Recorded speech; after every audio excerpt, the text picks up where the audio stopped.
এই একাদশীর নাম হলো অপরা।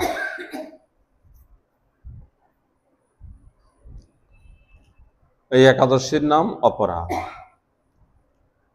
জ্যৈষ্ঠ মাসের এই যে কৃষ্ণপক্ষের যে একাদশী, এই একাদশীর সম্পর্কে ব্রহ্মাণ্ড পুরাণেতে বিস্তারিতভাবে বর্ণন। শ্রীকৃষ্ণ যুধিষ্ঠির সংবাদেতে, শ্রীকৃষ্ণ যুধিষ্ঠির সংবাদেতে ব্রহ্মাণ্ড পুরাণেতে বর্ণনা আছে। ব্রহ্মাণ্ড পুরাণেতে এক সময় যুধিষ্ঠির মহারাজ শ্রীকৃষ্ণকে প্রশ্ন করলেন, এই জ্যৈষ্ঠ মাসের কৃষ্ণপক্ষের একাদশী কি নাম, তার কি ফল মাহাত্ম্য? মহারাজ যুধিষ্ঠিরের প্রশ্নের উত্তরে তখন কৃষ্ণ বললেন যুধিষ্ঠির মহারাজকে,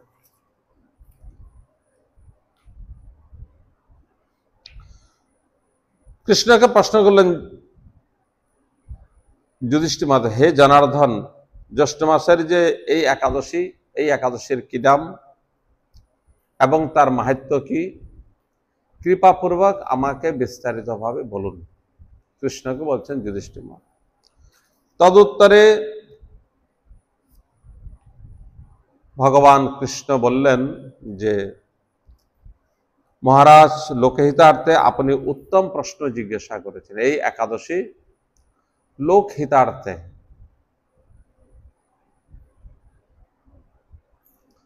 এই একাদশী লোকহিতার্থে, কেননা যুধিষ্ঠির মহারাজ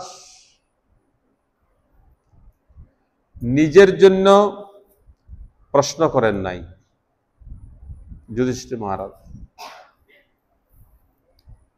বলে, কেন? যুধিষ্ঠির মহারাজ ধর্মেরই অবতার।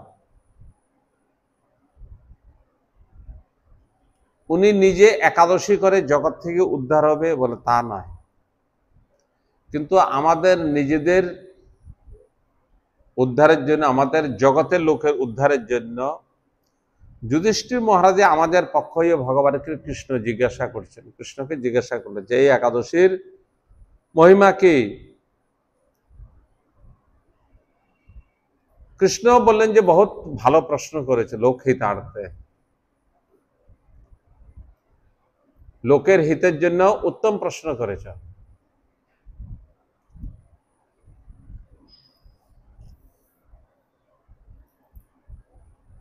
যখন মহারাজ পরীক্ষিত অভিশপ্ত হলেন, শমিক মুনির পুত্র শৃঙ্গী অভিশাপ দিয়েছে যে 7 দিন পরে তার মৃত্যু হবে।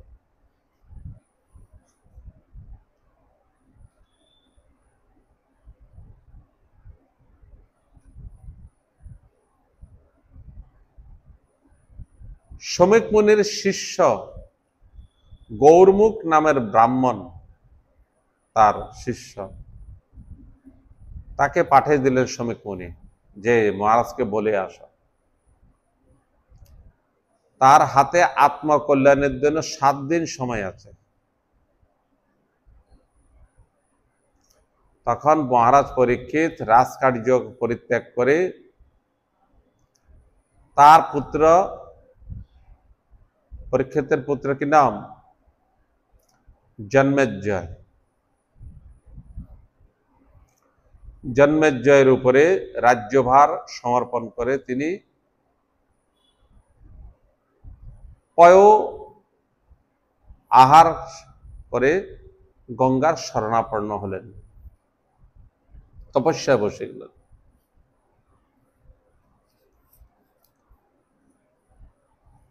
সেই সময়তে পরীক্ষিত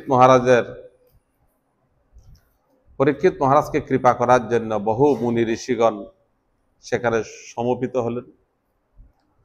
তার মধ্যে ভগবানের সত্যবশ অবতারের এক অবতার বেদব্যাস নন্দন ভগবান সুখদেব যখন পৌঁছালেন,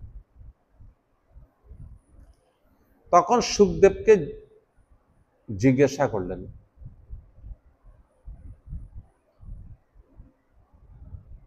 সুখদেব মুনিকে পরীক্ষিত মহারাজ জিজ্ঞাসা করছিলেন। কি জিজ্ঞাসা করছিলেন?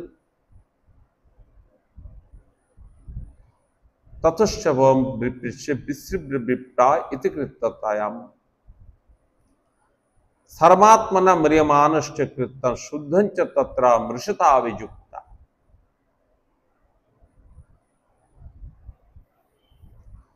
যার মৃত্যু অতি নিকটে, বলছে যার মৃত্যু অতি নিকটে, শুদ্ধঞ্চ তত্র মৃষতা বিযুক্তা,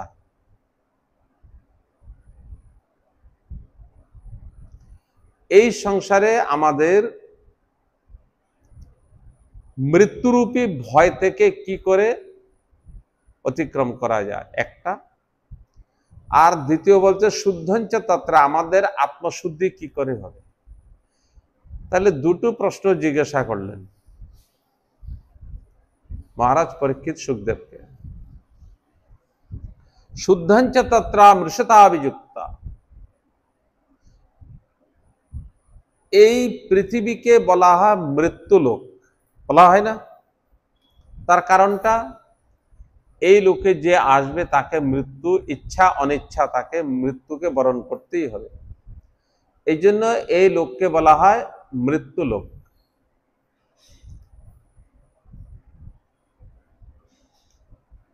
তাহলে এখানে থেকে যদি আমরা এই আত্মাকে শুদ্ধ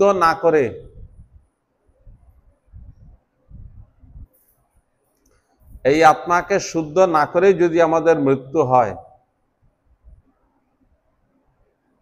তাহলে এই আত্মাকে শুদ্ধ করার জন্য কতবার যে আসতে হবে আর কোনো ঠিক ঠিকানা নেই।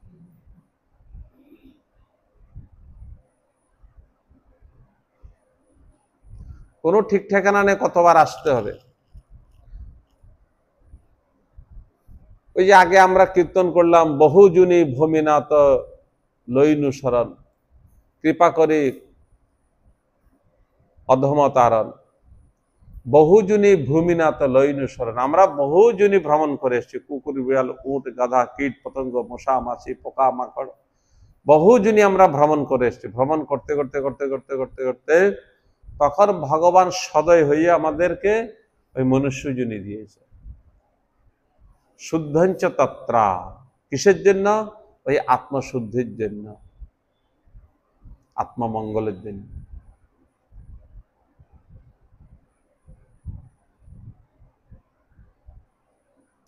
আত্মমঙ্গল কিসের দ্বারা হবে? হচ্ছে ভাগবত কথা শ্রবণ কীর্তন স্মরণ আদি, নাম জপ আদি। আজকে একাদশী হরিবাসর তিথি, ওই একাদশী পালনের মাধ্যমেতে ওই আমাদের আত্মশুদ্ধি হবে। তাহলে ওই আত্মা শুদ্ধ হবে কি করে? এর মধ্যে অশুদ্ধির কি আছে? এই আত্মাতে অশুদ্ধির কি আছে? আমাদের জন্মান্তরের পাপে হলো অশুদ্ধির বস্তু। এক জন্ম নয়, বহু জন্মান্তরের পাপ হলো এই আত্মার অশুদ্ধ বস্তু। তাহলে ওই আত্মা শুদ্ধ হবে ভগবত আরাধনা শ্রবণ কীর্তন, নাম জপ কীর্তন শ্রবণ আদি, একাদশী ব্রত আদি পালন করাতে আত্মশুদ্ধি হবে। এই কথা যখন জিজ্ঞাসা করলেন, কে জিজ্ঞাসা করলেন? পরীক্ষিত। কাকে জিজ্ঞাসা করলেন? ভগবান সুখদেব। এখানে যে প্রকার যুধিষ্ঠির মহারাজ যখন জিজ্ঞাসা করলেন কৃষ্ণকে যে জ্যৈষ্ঠ মাসের কৃষ্ণপক্ষের এই যে একাদশী, তার কি নাম, তার কি ফল, তার কি মাহাত্ম্য, ব্রতের কি বিধি, কৃপাপূর্বক বলুন। ভগবান কৃষ্ণ কি বলেছে? মহারাজ, আপনি লোকহিতার্থে উত্তম প্রশ্ন জিজ্ঞাসা করেছেন আমাকে।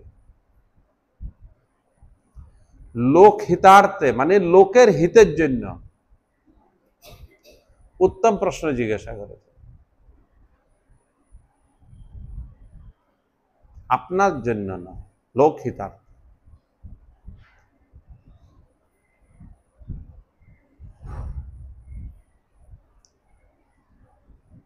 পরীক্ষিত মহারাজও যখন সুখদেব গোস্বামীকে জিজ্ঞাসা করেছিলেন, তো সেখানে সুখদেব গোস্বামী সেম কথা বললেন, বরিয়ানে তুষে প্রশ্ন লোকহিতং নৃপঃ আত্মবিসম্বত পুংসং শ্রুতব্যাদেষু ইয়াপরঃ।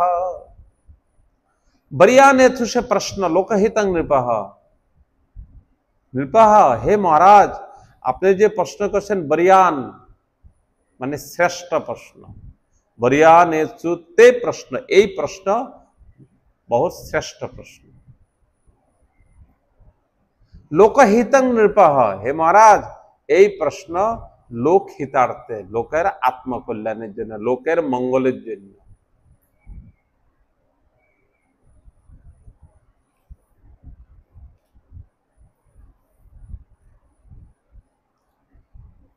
পরীক্ষিত অভিশপ্ত, পরীক্ষিতের মঙ্গলের জন্য নয়। 7 দিন পরে সর্প দংশন করবে, তার মৃত্যু হবে, অনিবার্য মৃত্যু হয়ে আছে। 7 দিনের জন্য 8 দিনও দেরি লাগবে না, তিথি তয় হয়ে গেছে।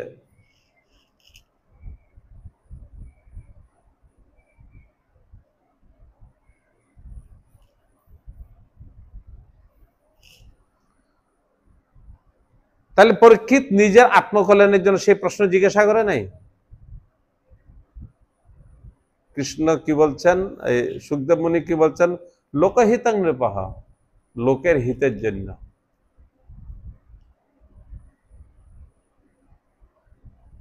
ওই একথা তো বললো না যে আপনার হিতের জন্য ভালো প্রশ্ন করেছেন।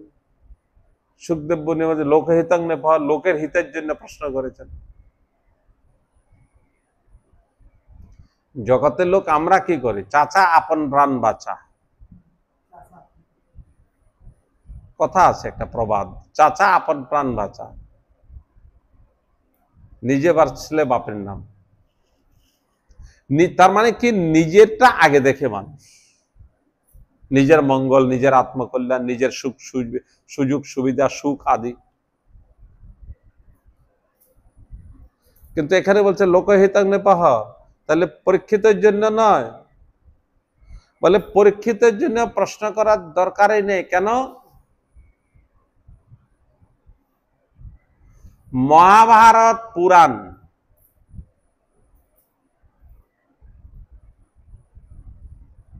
পুরাণ আদি যত গ্রন্থ খুঁজবে, পুরাণ আদি উপনিষদ আদি,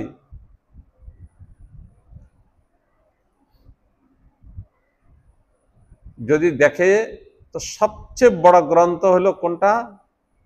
মহাভারত। মহাভারতের সমান কোনো গ্রন্থ নেই।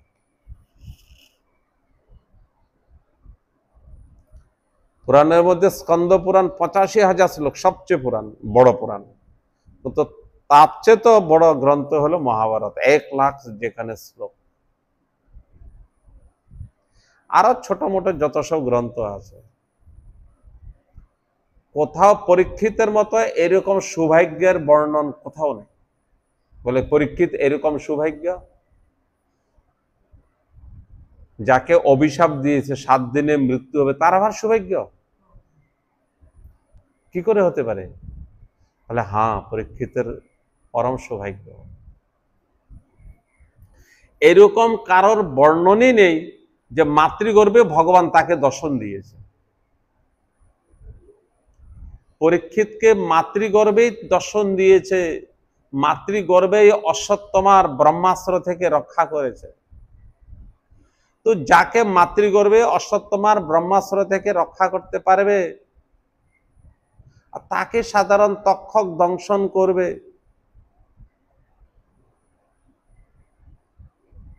ওই তক্ষকের চেয়ে আরো ভয়ঙ্কর ব্রহ্মাস্ত্র, যদি তার থেকে রক্ষা করতে পারে, তার থেকে তাকে জীবন মুক্তি দিতে পারে, অভয় প্রদান করতে পারে, তাহলে তক্ষক থেকে রক্ষা করা কি বড় কথা?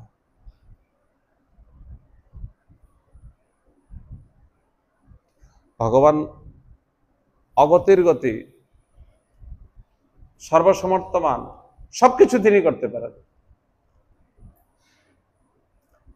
কিন্তু এইখানে পরীক্ষিতের অভিশাপ একটা ভগবত ইচ্ছা।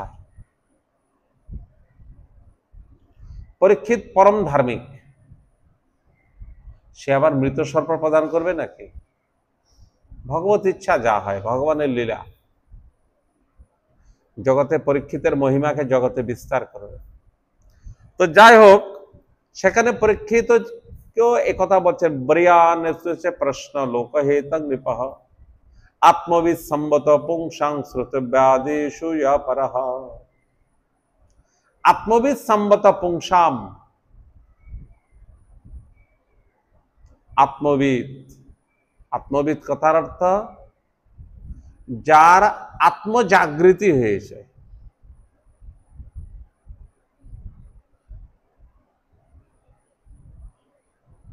আত্মবিদ, আত্মজাগৃতি যার হয়েছে। তাহলে জাগৃতির বিপরীত কি? সুপ্ত। যার চেতনা সুপ্ত হইয়া আছে, যে আমাদের মতো লোক।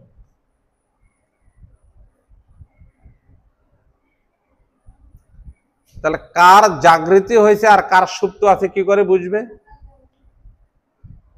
কার আত্মজাগৃতি হয়েছে, কার আত্মসুপ্ত আছে বুঝবে কি করে?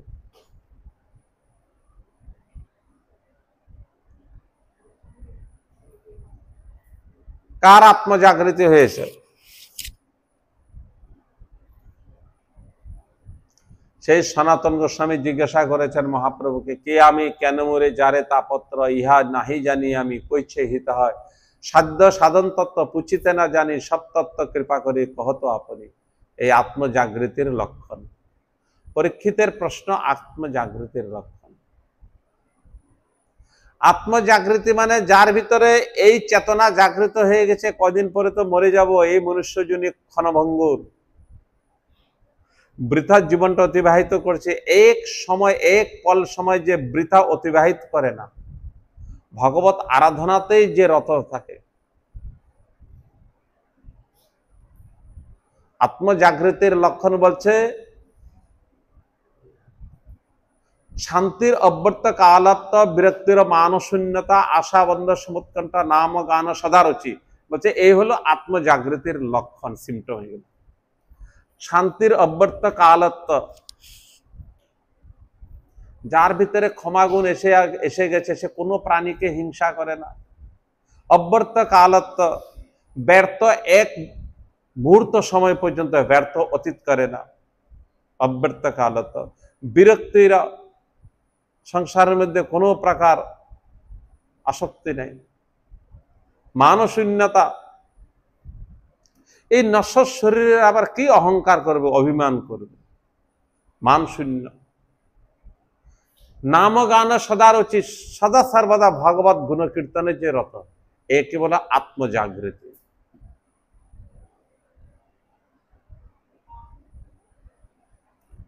আর আত্মসুপ্ত, চেতনাহীন, দিন যাচ্ছে যাচ্ছে আমাদের মতো, খাওয়া পড়াতে দিন কাটতেছে। মৃত্যু এগিয়ে আসতে আমাদের কোনো চেতনা নাই। মরলে মরবো, দুনিয়ার লোক মরছে, আমরাও মরব, কি বড় কথা। এই এতে হলো আত্মজাগৃতিহীন।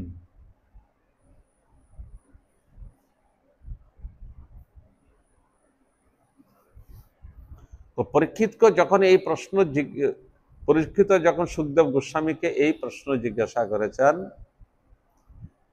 সে পরীক্ষিতকে সুখদেব গোস্বামী প্রশংসা করেছেন। আত্মবিদ সম্মত পুংসাম, এই প্রশ্ন সবাই জিজ্ঞাসা করে না। কে জিজ্ঞাসা করে? যার আত্মতত্ত্ব জাগ্রত হয়েছে। আত্মতত্ত্ব যার জাগ্রত হয়েছে সেই এই প্রশ্ন করে। আত্মবিদ সম্মত পুংসাম শ্রোতব্যাদিষু ইয়া পরঃ, এবং শ্রবণেন্দ্রিয়ের প্রীতিবর্ধনকারী। শ্রবণেন্দ্রিয়, কর্ণ, শ্রবণেন্দ্রিয়, শুনতে আনন্দ উপলব্ধি হয়।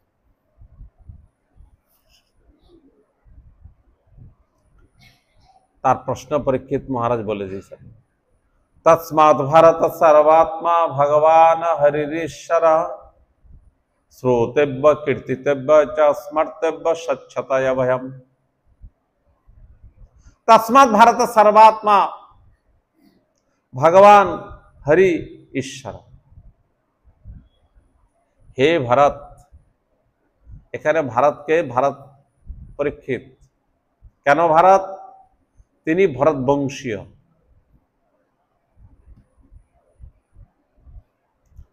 অর্জুনকেও গীতাতে জায়গা জায়গা ভারত সম্বোধন করেছে, কোনতে সম্বোধন করেছে, ভারত সম্বোধন করেছে, বিভিন্ন নামে কৃষ্ণ সম্বোধন করেছে, তার মধ্যে একটি ভারত। পরীক্ষিতকেও বলেছেন, তার যেহেতু নাতি ওই জন্য বলছে হে ভারত। তসমাৎ ভারত সর্বাত্মা। এইরকম যার কন্ডিশন হবে, মৃত্যু অতি নিকটে এসে গেছে, কি করতে হবে তাকে?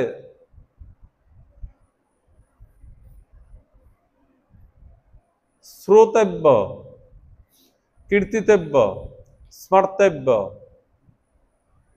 স্বচ্ছতা অভয়ম।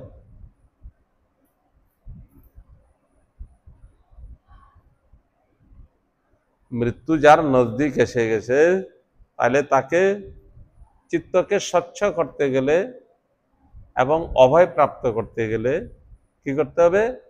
শ্রোতব্য ভগবত কথা শ্রবণ করতে হবে, কীর্তিতব্য ভগবত কথা গুণকীর্তন করতে হবে, আর স্মর্তব্য ভগবান কথা স্মরণ করতে হবে। তাহলে কি হবে? স্বচ্ছতা। প্রথমে হৃদয়টা নির্মল হয়ে যাবে, স্বচ্ছ হয়ে যাবে, পরিষ্কার হয়ে যাবে। আর অভয়ম, অভয়ম মানে ভয় থেকে মুক্ত হয়ে যাবে। কি ভয়? মৃত্যু ভয়।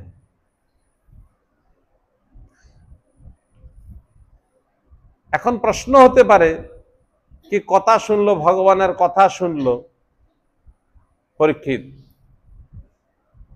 যে পরীক্ষিত 7 দিন ঘুমাই নাই, 7 দিন খায় নাই, 7 দিন তন্ময়ত ভাবে, 7 দিন 7 রাত্রি তন্ময়তা ভাবে যে কথা শ্রবণ করেছে। আমাদের তো 7 দিন দূরের কথা, 7 ঘন্টা দূরের কথা,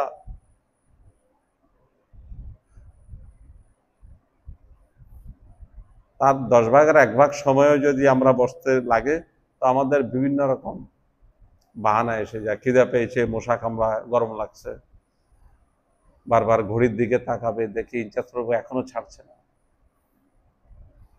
কিন্তু পরীক্ষিতকে জিজ্ঞাসা বলছেন সুখদেব গোস্বামী, বিশ্রাম করো, ক্ষুধা তৃষ্ণার নিবৃত্তির জন্য জলপান করো, বিশ্রাম করো। উনি এতেই বলছেন আমার বিশ্রাম হচ্ছে, এতেই আনন্দ উপলব্ধি হচ্ছে। পরীক্ষিত তন্ময়তা ভাবে শ্রবণ করেছেন, আর সুখদেব গোস্বামী তো তন্ময়তা ভাবে সেই 7 দিন কথা শ্রবণ করেছেন। এখন প্রশ্ন হলো, বলছে শুদ্ধঞ্চ তত্রা মৃষতাভিযুক্তা, মৃত্যু ভয় থেকে নিবারিত হবে, অভয় প্রাপ্ত হবে। আমাদের একটাই তো সবচেয়ে বড় ভয়, এই জীব জগতের সবার একটাই হলো বড় ভয়। কি ভয়? হচ্ছে মৃত্যু ভয়।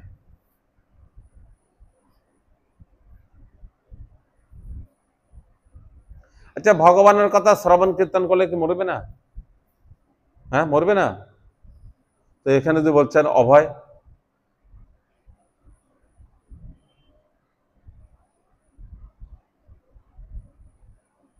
ভগবানের কথা শ্রবণ কীর্তন করলে কি মরবে না?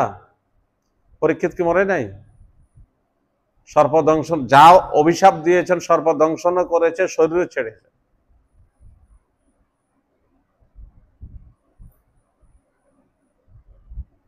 তাহলে পরীক্ষিত মহারাজ যে বললেন আত্মশুদ্ধি হবে এবং মৃত্যু ভয় থেকে ত্রাণ পাবে, মৃত্যু ভয় থেকে নিবারিত হবে, কি করে হলো?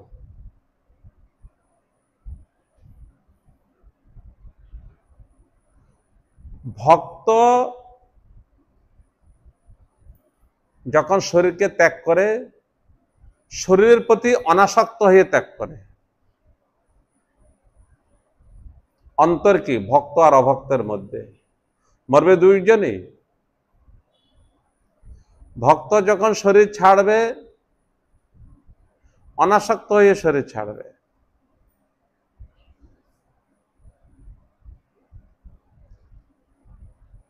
আর অভক্ত যখন শরীর ছাড়বে, শরীরের প্রতি আসক্ত থাকবে আর বিভিন্ন রকম দুঃখ ক্লেশ এই শরীর ছাড়বে। এই শরীর ছাড়ার পর, অভক্ত শরীর ছাড়ার পরে তা কর্মফল ভোগ করার জন্য বারবার বারবার কুকুর বিড়াল কীট পতঙ্গ পশু পক্ষী বারবার আসতে হবে। আর ভক্ত সেও শরীর ছাড়বে, সে নাম মরার জন্য শরীর ছাড়বে। যদি তার জন্মই না হয় তাহলে বারবার মরবে কেন? তার মানে কথার অর্থ হলো ভগবত আরাধনা না করে যে শরীর ছাড়বে, তাকে বারবার জন্ম নিতে হবে আর বারবার মৃত্যু হবে, বারবার কর্মফল ভোগ করতে হবে, বারবার দুঃখ দুর্দশা এই সংসারে এসে ভোগ করতে হবে। আর ভক্ত ভগবত আরাধনা করতে করতে, ভগবত চিন্তন করতে করতে, এই যে বলছেন পরীক্ষিতকে, শ্রোতব্য কীর্তিতব্য স্মর্তব্য স্বচ্ছতা অভয়ম, শ্রবণ কীর্তন করতে করতে হৃদয় স্বচ্ছ হয়ে যাবে, হৃদয় নির্মল হয়ে যাবে। নির্মল অবস্থায় যার মৃত্যু, হৃদয় নির্মল অবস্থায় যার মৃত্যু হবে, তাকে বারবার আর এই জগতেই আসতে হবে। তো এই জগতে যদি না আসে, সে মরবেই বা কেন? তাহলে মৃত্যু ভয় থেকে পার্মানেন্টলি নিস্তার পেয়ে গেল, পার্মানেন্ট নিস্তার।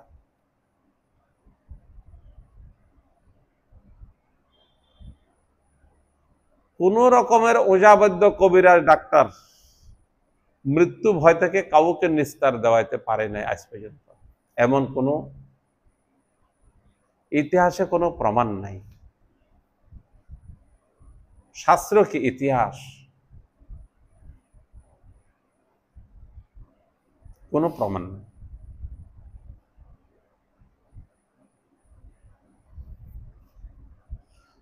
এই জন্য তার মধ্যে একটা একাদশী ব্রত, এই একাদশী ব্রতকে করলে আমরা শুদ্ধাঞ্চ তত্রা মৃষতা অভিযুক্ত। তাহলে একাদশী কিসের কাজে আসবে? শুদ্ধাঞ্চ তত্রা, আত্মশুদ্ধি। একাদশীর মাধ্যমে কি হবে? আত্মশুদ্ধি। তাহলে আত্মাতে অশুদ্ধ কি? আত্মাতে ময়লা কি? হচ্ছে আত্মাতে ময়লা হলো আমাদের কর্মফল, আমাদের পাপ। এটাই হলো আত্মার ময়লা।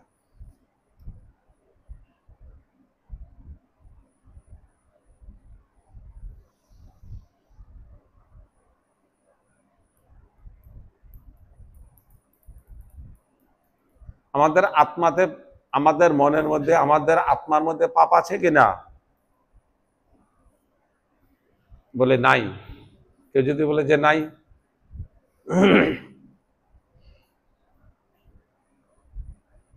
মানুষের রোগী লোকে ডাক্তার জ্বর আছে কিনা জিবার নিচে, বগলের নিচে থার্মোমিটার গিয়ে দেখে, তার সিমটম দেখে জ্বর আছে নাই। তাহলে আত্মশুদ্ধি হয়েছে কিনা কি প্রকারে বুঝবে? এটাও তো একটা সিমটমের দরকার না, আত্মশুদ্ধি হয়েছে কিনা।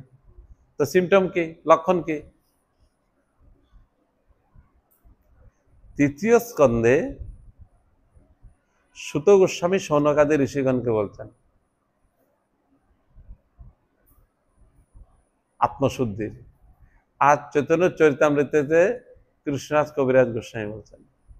কৃষ্ণদাস কবিরাজ বলছেন, এটা তো বুঝতে পারবে যেহেতু বাংলা প্রয়ার, কৃষ্ণ নামে যদি না হয় প্রেমের অঙ্কুর, অপরাধ চিত্তে, চিত্তে অপরাধ আছে জানিও প্রচুর।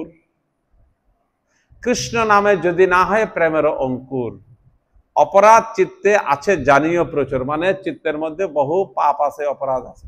বাস এই শ্লোকের সংস্কৃতে বলছেন সুত গোস্বামী শৌনকাদি ঋষিগণকে, তদস্ম সারং হৃদয়বতদং যদ্গিরিজ নামে হরিনামদে।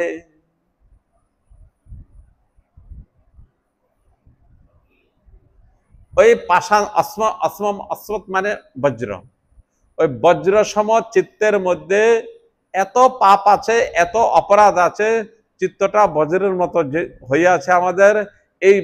এই সেই জন্য আমাদের ভগবত নামেতে কোন প্রকার অশ্রু প্রবাহিত হয় না, ভগবানের জন্য আমাদের কোন রকম অভাব বোধ হয় না, হচ্ছে আমাদের পাপের জন্য।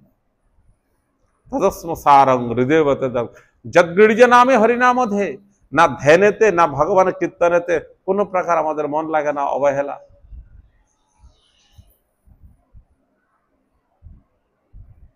না শ্রবণ কীর্তনেতে রুচি নাই, শ্রবণ কীর্তনের জন্য আমাদের রুচি নাই। তার মানে কি হচ্ছে হৃদয়ের মধ্যে অনেক পাপ। একাদশী দিন শ্রবণ কীর্তন হয়, যে তাড়াতাড়ি আগে যাব, পাঠ কীর্তন শুনবো, ওটার মধ্যে রুচি কম। অমুকে বেরিয়েছে কিনা, ও আমাকে এসে বাড়ির কাছে ডাকবে,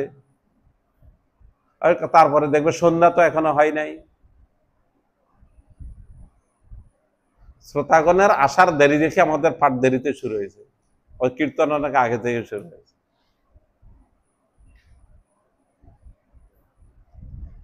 এই শ্রবণ কীর্তনের দ্বারাই আমাদের একমাত্র আত্মশুদ্ধি, আত্মশুদ্ধি হওয়ার আর কোনো উপায় নেই। তো যাই হোক, সেই ভগবান কৃষ্ণ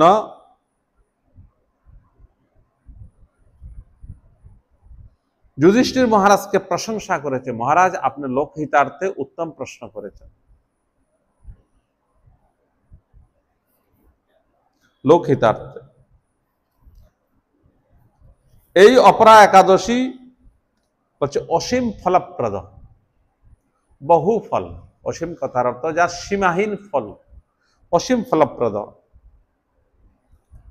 এই একাদশীতে যেসব পাপ সমূহ নষ্ট হয়, তার মধ্যে বলছে গুরুতর পাপ বিনাশক এই একাদশী। ব্রহ্মহত্যা, গোহত্যা, ভ্রূণ হত্যা, পরনিন্দা, পরচর্চা, পরস্ত্রী গমন, মিথ্যা ভাষণ, মিথ্যা সাক্ষী প্রদান, মিথ্যা প্রশংসন, চাটুকারিতা, মিথ্যা ওজন দান। মিথ্যা ওজন দান করেন কত? 4 কেজি দিয়ে বলছে 5 কেজি দিয়ে দিচ্ছে। একে বলে মিথ্যা ওজন দান, মিথ্যা ভাষণ, মিথ্যা সাক্ষী প্রদান। এই লোকটা কিছু করে নাই, তথাপি কোর্টে গিয়ে হ্যাঁ হ্যাঁ করেছে, এটা মিথ্যা সাক্ষী প্রদান, ঘোরতর পাপ। এইসব সবকিছু ঘোরতর পাপের মধ্যে গণনা করেছে। মিথ্যা বেদ পঠন, মিথ্যা শাস্ত্র নির্মাণ, বহুবিধ ঘোরতর এই অপরা একাদশীর উপাসনাতে নষ্ট হয়ে যায়। বহু বহু ঘোরতর পাপ একাদশী ব্রতের মাধ্যমে কি হয়? নষ্ট হয়। একাদশী ব্রতের কান খুলে শুনুন সবাই, একাদশী ব্রতের মাধ্যমে তো নষ্ট হয়। আমাদের একাদশী ব্রতটা কিরকম হয়েছে?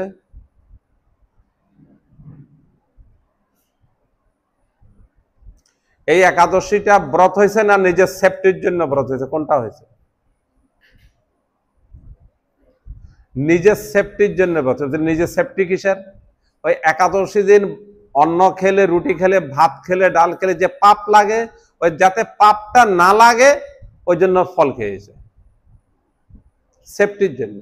একাদশী ব্রত হয় নাই। একাদশী ব্রত করতে গেলে তো আগের দিন একাহার, একাদশী দিন নিরাহার, দশমীর দিন একাহার, একাদশী দিন রাত্রি জাগরণ। ঠিক আছে, এখন একাদশীতে অন্ন খেলাম না, এই একাদশী দিন অন্ন খেলে যে পাপটা লাগবে আমাদের, সেই পাপের থেকে বাঁচলাম আজকের দিনটা। আর ডেলি যে পাপ করছি ওগুলো কে ভুগবে? আমাদের বাবা ভোগ করবে নাকি? সুখদেব গোস্বামী কি বলছেন? না ভোক্সাংশিয়তে কর্ম জন্ম কোটি সতেরপি অবশ্যম এব ভোক্তব্যম কৃতম কর্ম শুভাশুভম। না ভোক্সাংশিয়তে কর্ম, ভোগ না করা পর্যন্ত কর্ম শেষ হবে না।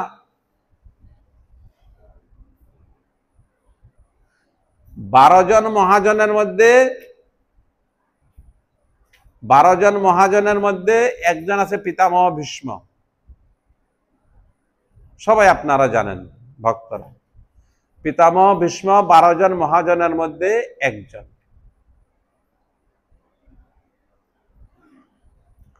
কুরুক্ষেত্রেতে অর্জুন প্রত্যেক অঙ্গ প্রত্যঙ্গতে বাণ দিয়ে ছিন্ন বিচ্ছিন্ন করে দিয়েছে।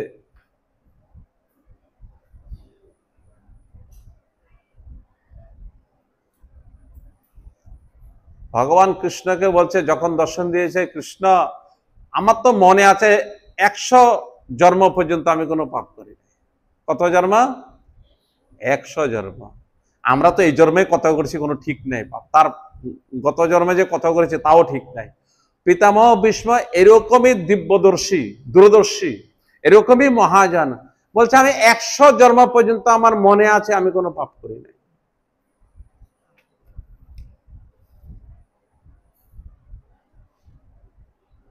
তারপরও এই সরসজ্জাতে 57 দিন ছিল।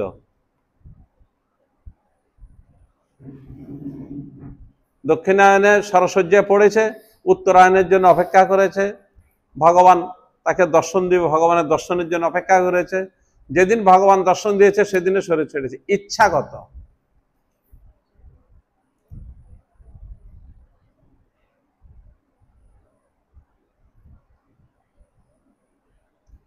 তখনকার দিনে, সেই দাপর যুগে, এখনকার দিনের ডাক্তারের চাইতে তখনকার দিনের যে বৈদ্য অনেক বেশি তাদের শক্তি সম্পন্ন ছিল।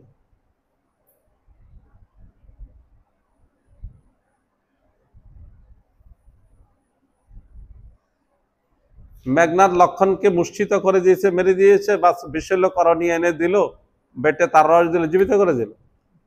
সমস্ত বানরদের মধ্যে যত সব যুদ্ধেতে, বাল্মীকি রামায়ণের মধ্যে বর্ণন আছে, ওই ঔষধ এরকম ভাবে দিল, তার হাত কেটে আলাদা হয়ে গেছিল, হাত জোড়া লেগে গেল। গর্দন কেটে আলাদা হয়েছে, গর্দন জোড়া লেগেছে। যার পাও কেটে 2 টুকরা হয়ে গেছে, পা জোড়া লেগে গেছে। ওষুধের গুণ। যত সব রক্ত প্রবাহিত হয়েছে, সে ওষুধ দেওয়ার সঙ্গে সমস্ত রক্ত আবার তার সুস্থ অঙ্গ হয়ে গেছে। এইরকম মহাভারত আর রামায়ণ পড়লে বোঝা যায় যে এরকম অস্ত্র শক্তি, এইরকম বৈদ্যের শক্তি। তাহলে পিতামহ ভীষ্ম তো সমস্ত বাণগুলোকে বের করে যে মলমপট্টি করে দিত। তখনকার সময় যে ওঝা বৈদ্যের যে কবিরাজি আছে, সেসব দিলে সঙ্গে সঙ্গে সুস্থ হয়ে যাবে। কিন্তু পিতামহ ভীষ্ম শরীর ছেড়ে দিলেন তিনি। পিতামহ ভীষ্ম মহাজন, তিনি জানে একদিন একদিন শরীর ছাড়তেই যখন হবে, তো ভগবানকে দর্শন পেয়ে যখন শরীর ছাড়ছে, তাহলে এর চাইতে আমার উত্তম গতি কি হতে পারে?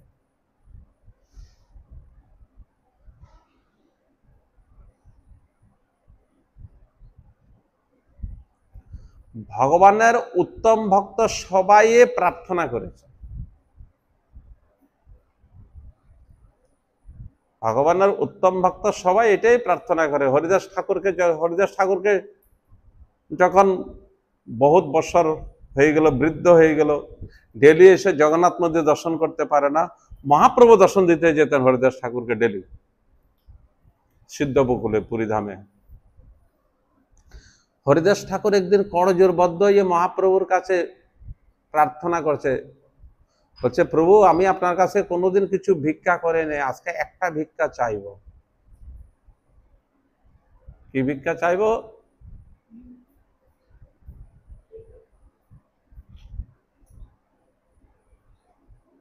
বলছে, আপনাকে সামনে রেখে আমি যাতে শরীরটা ছাড়তে পারি, আপনার শ্রী মুখমণ্ডল দর্শন করতে করতে যাতে শরীর ছাড়তে পারে।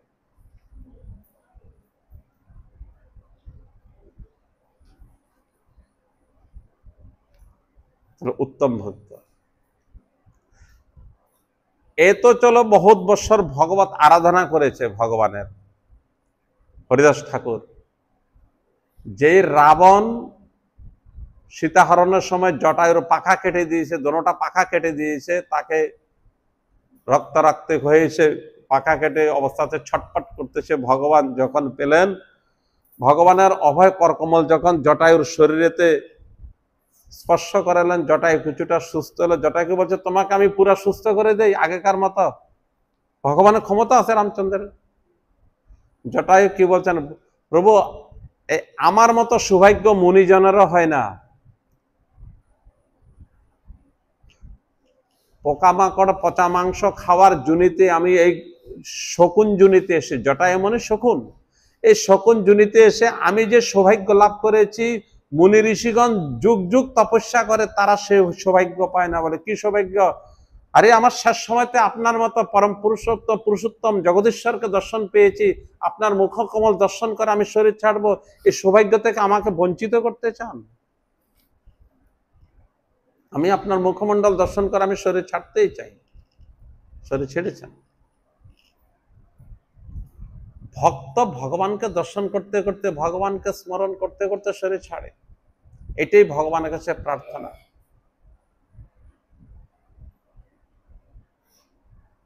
জটায়ু পশু, একটা পাখি জুনি না, নিকৃষ্ট প্রাণী। সেও চেয়েছে, হরিদাস ঠাকুর এটা চেয়েছে, পিতামহ ভীষ্ম এটাই চেয়েছে। এই দাপর যুগে কৃষ্ণলীলা ভক্ত হয়েছেন। আমাদের বাংলায় যেরকম হরিদাস, আর উত্তরপ্রদেশে সেখানে হয়েছে রাজখান। রাজখান বলেছে, इतना तो करना स्वामी जब प्राण तन से निकले, गंगा जी का तट हो चाहे बंशी बटे हो, सांवरिया सामना हो मेरी जब प्राण तन से निकले। गंगार तट हो चाहे बंशी बट हो चाहे যেখানে হোক না কেন, মৃত্যুর সময় যাতে আপনার সেই প্রতিচ্ছবি আমার সামনে হবে আর আমি শরীর ছাড়তে পারি। রাজখান প্রার্থনা করেছে। সব ভক্ত একটাই। তো আমাদের আত্মশুদ্ধি হলে সেই দর্শনটা আমাদের হবে। তো আজকের একাদশী আমার হলো নিজের সেফটির জন্য একাদশী। আসলে একাদশী যা বলেছে না, ঘোরতর পাপ নিবৃত্তি, এইসব ঘোরতর পাপ নিবৃত্তি আমাদের এরকম ফল খাইয়ে 2 টাইম ফল খাইয়ে একাদশী করবে বলে ওরকম ভাবে একাদশী হয়নি।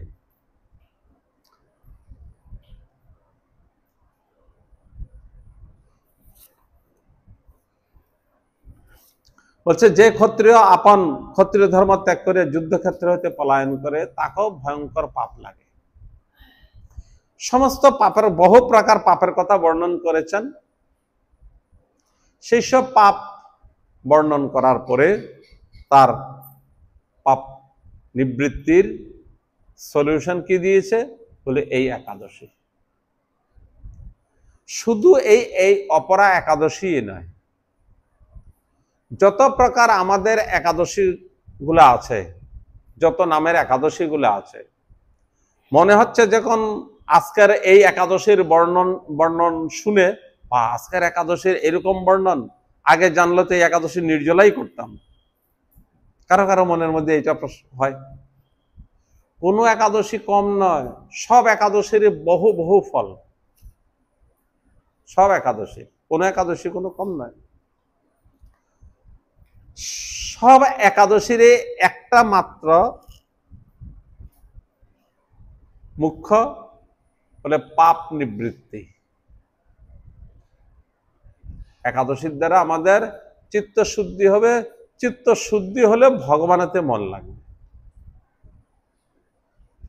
ভগবানেতে মন কেন লাগছে না?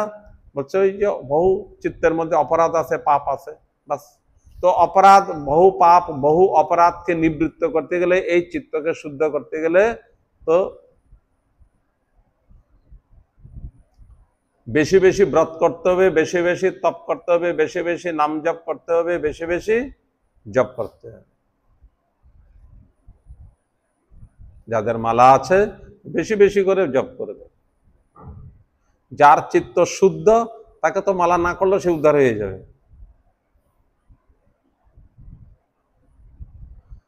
স্বাভাবিক কথা যে মাসে একবার কাপড় ধোয়, তাকে বেশি সাবান সোডা শেষ খরচা করতে হয়, আর বেশি তাকে পরিশ্রম করে পিটে পিটে ধুতে হয়। আর ডেলি যে কাপড় এমনি পরিষ্কার থাকে, হালকা অল্প সার দিলে পরিষ্কার হয়ে গেল। তো আমাদের চিত্তটাও তদ্রূপ, যার বহু পুণ্য আছে, পুণ্যবান সুকৃতি সম্পন্ন পুণ্যবান, তো তাকে অল্প তপস্যা করলে ভগবত প্রাপ্তি হয়ে যায়, ভগবান দর্শন দিয়ে দিবে। আমাদের মতো যে বদ্ধ জীব জগতের, যার পুণ্য কম, তপস্যা নাই,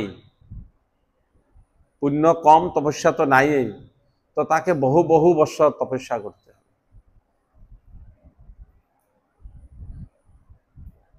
শাস্ত্রে যত সব বহু বিধান দিয়েছে, শাস্ত্রের 9 দিনের এক ব্রত আছে, বলছে দুধ খেয়ে এই 9 দিন ব্রত করলে, ভগবানের নাম জপ করলে, ভগবানকে পূজা করলে সাক্ষাৎ ভগবান দর্শন দিবে। কাদেরকে? পবিত্র আত্মা, পুণ্যাত্মা, তাদের জন্য।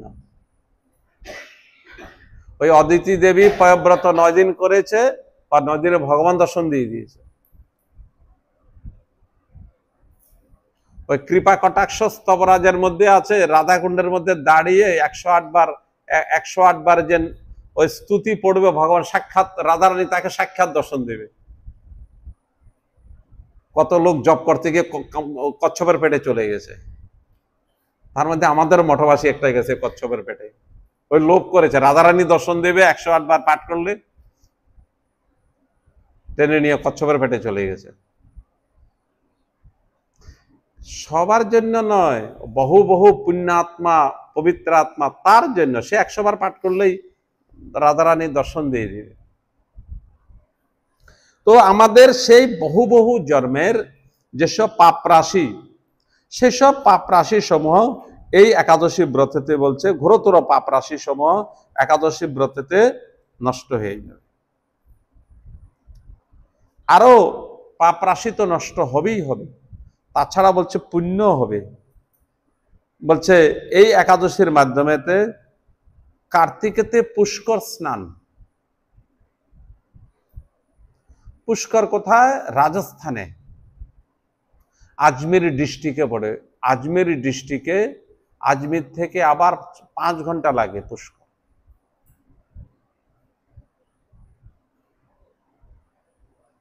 5-6 ঘন্টা লাগে। ওই পুষ্করেতে ব্রহ্ম সরোবর আছে, ওই ব্রহ্ম সরোবরে স্নান করলে কার্তিক মাসে বলছে বহু পুণ্য হয়। তো এত কষ্ট করে পুষ্করে যাবে বহু পুণ্য অর্জনের জন্য, লগে গাইড লাগবে না? পয়সা লাগবে না? গাইড লাগবে, পয়সা লাগবে। তো আজকে যদি একাদশী সেরকম শুদ্ধভাবে করে, তো পুষ্কর স্নানে ফল হয়ে গেছে। কার্তিক মাসে 3 বার পুষ্কর স্নানে যে ফল পাওয়া যায়। আবার সব সময় নয়, কার্তিক মাস লাগবে। আর মকর রাশিতে সূর্য অবস্থানকালে প্রয়াগেতে এলাহাবাদেতে, সে মকর রাশিতে, সে মাঘ মাসে যখন মকর রাশি আসবে, সেই মকর রাশির দিন ওই এলাহাবাদে স্নান করলে, প্রয়াগে স্নান করলে যে পুণ্য অর্জন হবে, এই একাদশীতে পেয়ে যাবে। কাশীতে শিবরাত্রির ব্রতে, কাশীতে শিবরাত্রির ব্রতের বিশেষ মহিমা। কেন? কাশী শিবের ধাম। সমস্ত কাশী শিবের ত্রিশূলের উপরে স্থাপন করেছে। শিব ত্রিশূলের উপরে কাশীকে স্থাপন করেছে। পুরাণেতে বর্ণনা, বিষ্ণু পুরাণে বর্ণনা আছে, শিব পুরাণে বর্ণনা আছে। তো কাশীতে শিবরাত্রি পালনের বিশেষ মহিমা। তো কাশীতে শিবরাত্রি ব্রত পালন করলে যেই ফল হয়, ওই আজকের একাদশী পালন করলে ওই বিশেষ পুণ্য আজকে একাদশীতে পেয়ে যাবে। এবং গৌতমী নদী, গৌতমী নদী কোথায় আছে? সে দ্বারকাতে গৌতমী নদী আছে। ওই গৌতমী নদীতে স্নান করলে সিংহ রাশিতে, এটা হলো মকর রাশিতে এলাহাবাদে, সিংহ রাশিতে যখন অবস্থান করবে সূর্য, সেই সময়তে গৌতমী নদীতে স্নান করতে হবে। তখন এই একাদশীর পুণ্যফলটা ওই স্নানে হয়ে যাবে, ওই স্নানের ফল আজকের একাদশীতে পেয়ে যাবে। এক একটা জায়গায় এক একটা স্নানের মাহাত্ম্য এক এক সময়ে। আর কুরুক্ষেত্রে হলো কখন? সূর্যগ্রহণের সময়। এই এখানে উল্লেখ করেছে সূর্যগ্রহণের সময়তে কুরুক্ষেত্র স্নানেতে। তথা সেখানে স্নান করে কি দান করতে হবে? হস্তি, অর্শ, ধেনু, সুবর্ণ। হাতি দান করবে? ছাগল দান করার হিম্মত নেই, আর হাতি দিবে? হাতি দান করবে, ধেনু দান করবে, অর্শ দান করবে, ভূখণ্ড দান করবে, ভূমিদান। ভূখণ্ড মানে ভূমি। ভূমিদানের যে ফল পাওয়া যায় অনায়াসে এই একাদশী পালনেতে সেসব ফল প্রাপ্ত করা যায়। এই একাদশী পালনেতে অনায়াসে সেই ফল পাওয়া যাবে। ইহা পাপরূপী বৃক্ষের সুতীক্ষ্ণ ক্ষুরধার স্বরূপ। পাপরূপী বৃক্ষের সুতীক্ষ্ণ ক্ষুরধার স্বরূপ কুঠার। বৃক্ষকে কাটতে গেলে, বড় গাছকে কাটতে গেলে কি দিয়ে কাটবে? দা দিয়ে পারবে? কি লাগবে? কুঠার লাগবে। তো সুতীক্ষ্ণ ক্ষুরধার, সুতীক্ষ্ণ মানে খুব ধার, কিসের মতো? খুরের মতো। এইরকম ধার যে কুঠার, একবারে পিওর ইস্পাত দিয়ে বানানো, সেসব দিয়ে কাটলে তার মাথা ভাঙবে না, ফটাফট করে কেটে যাবে। ধার কুঠার গাছকে ছেদন করে দিবে। তদ্রূপ এই একাদশী, এই একাদশী কুঠারের সঙ্গে তুলনা করেছে। আর আমাদের পাপটাকে তুলনা করেছে বৃক্ষের সমান, বিশাল বৃক্ষ। পাপরূপী বিশাল বৃক্ষকে ক্ষুরধার স্বরূপ কুঠার ছেদন করে দিবে। সুতীক্ষ্ণ ক্ষুরধার স্বরূপ। আবার বলছে সুতীব্র দাবানল স্বরূপ। সুতীব্র দাবানল, সুতীব্র। অগ্নি, অগ্নির বিশেষণ তীব্র। তীব্র অগ্নি প্রজ্বলিত হয়েছে, মানে অল্প থেকে খুব বেশি জ্বলেছে, তীব্র। আর তীব্রের মধ্যে আবার এখানে যোগ করেছেন সুতীব্র দাবানল স্বরূপ। যেরকম বলে সুতীব্র দাবানলটা কিরকম? সুতীক্ষ্ণ তীব্র অগ্নিটা।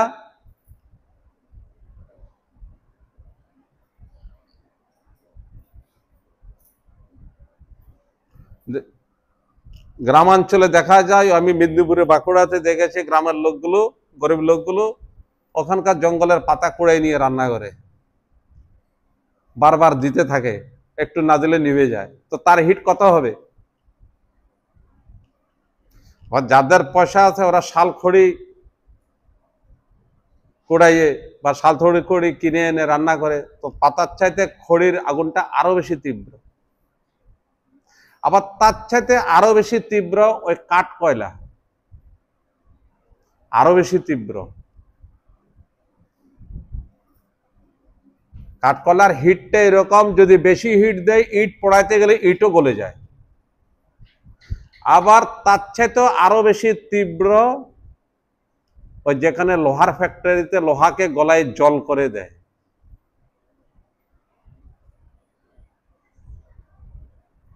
তাহলে সেটাকে বলছে সুতীব্র। আগুনেরও কোয়ান্টিটি আছে, হিটের কোয়ান্টিটি আছে কম বেশি। বেশি হিট হলে যেরকম কিছু তার কাছে থাকে না, সব জ্বলে ছাইভস্য হয়ে যায়। বেশি তীব্র হলে লোহাকে যদি গলায় দিতে পারে তাহলে আর কি, কোন জিনিস আর না জ্বালাবে। তো বলছে এই একাদশী সুতীব্র দাবানল। একাদশীকে বেদব্যাস এখানে সুতীব্র অগ্নির সঙ্গে তুলনা করেছেন।